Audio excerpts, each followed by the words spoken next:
Mayong adlaw kaninyong tanan. Malipayong pag-abot dinhi sa mong napakanindot og simpleng Ethno Vet Cafe. Karon, among ipresenta sa inyo among special menu para sa kayuhan sa atong mga pinalanggang ruminants. Unsa pa'y ginahulat ninyo? Tara na!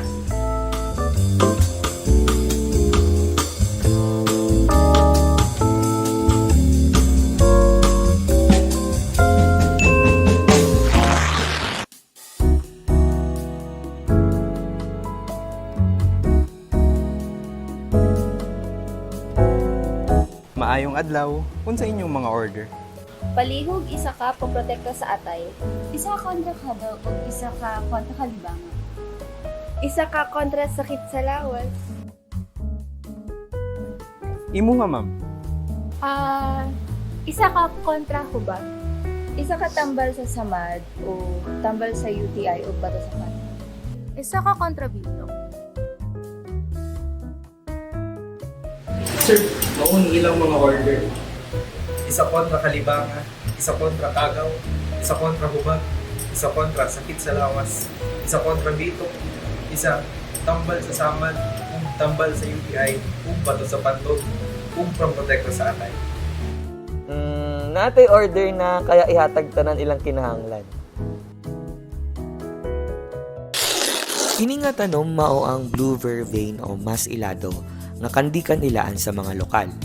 Isa kini ka naturalized o gipaila nga species nga makita sa mga abli o bakanting lugar ug makita sa mga ubos ug mga tag-as na lugar sa mga puy-anan sa tibuok Pilipinas.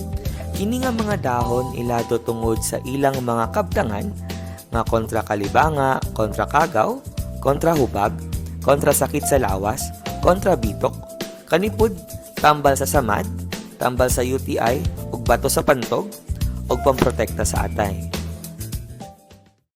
Una ato ang andamon ang mga sagol o sangkap ug mga gamit na ato ang kinahanglanon para sa ato ang kontra-bitok na potion.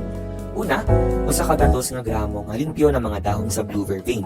Ikaduha, usa ka stainless steel na takore. Ikatulo, usa ka limpyo nga 30 to 50 ml na syringe kani pwede dili bag-o.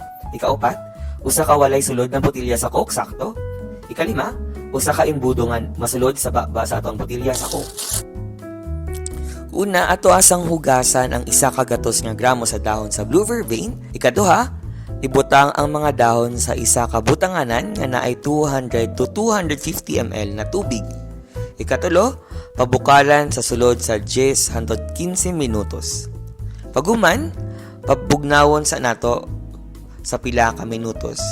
Kani mas lindot if buhaton na putod usab para mas makuha nato ang active ingredient sa blue vervain. Pagkuman, ato ang salaon ang binukalan sa botelya sa Coke gamit ang imbudo. Dayon ato ang sulatan ang botelya sa blue vervain og blue vervain decoction or drench.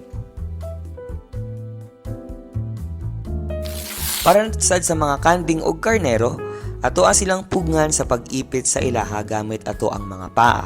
Ibutang ang kinatumyan sa botelya o sa syringe sa kilid sa baba sa hayop ug anam-anamon og hatag ang ato ang binukalan sa ilahang mga baba. Ang ato ang gibuhat na binukalan sa blue vervain gibuhat para makatabang sa pagpaayo sa mga simptomas sa UTI, pagpurga sa mga bitok ug pagpreserba sa maayong panglihok sa atay sa ato ang mga pinalanggang ruminant. Hinumduman nato kanunay nga susihon pirmi ang inyong mga kawan ug i-update ang ato ang mga programa sa bakuna ug sa pagpurga. Ug karon, nahuman na ato ang binukalan sa blue vervain. Ethno-veterinary medicine, pagsagol sa tradisyon kauban sa pag-atiman sa ato ang mga hayop. Daghang salamat!